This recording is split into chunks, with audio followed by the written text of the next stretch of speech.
Fatima Ahmed tells her grandchild that they will return to Syria one day, but she doesn't know when that will happen. 4-year-old Ahlam was born in a refugee camp in Lebanon. The family is from the city of Bekaa, which was reduced to rubble in the war. We can't go back to Syria. Our home has been destroyed. Our fields are littered with mines. We want to return, but how can we survive there? Surviving in Lebanon is not any easier. The United Nations says many refugees are more vulnerable than ever. More are falling deeper into poverty. Many depend on aid to survive, and most are in debt. Their numbers have not increased in years. Lebanon has tightened its borders and made it harder for Syrians to enter the country.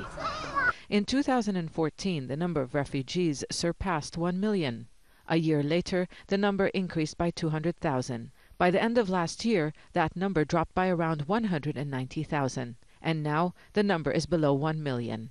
Until today, about 50,000 Syrian refugees have already departed from Lebanon to third countries through such programs. But it could also be because Syrian refugees have moved on from Lebanon through their own means or through different opportunities to third countries.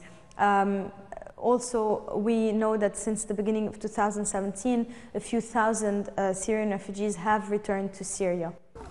There are no exact numbers of those going back to Syria, but the UN believes that conditions for a safe return are not yet in place. For many, returning is not an option.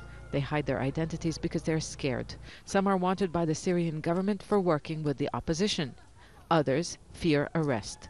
They defected from the army because they didn't want to fight, and there are those who don't want to return to avoid conscription in the army. The Syrian government and its allies are regaining more and more territory. Fighting has stopped in some areas. Ceasefires and what is known as reconciliation deals are being reached. But for the opposition, there is no reconciliation with a government that has killed so many people just to stay in power. Some, however, are so desperate that they are ready to make peace at whatever cost.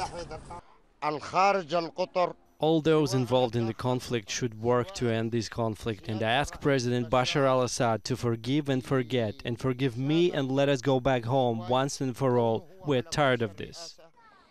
Many won't agree with Younes. The opposition continues to demand Assad's removal from power. That could be more years in exile, and with the way the war is going, for some it could mean never returning to Syria. Zeina, Khodr, Al Jazeera, Bekaa, Lebanon.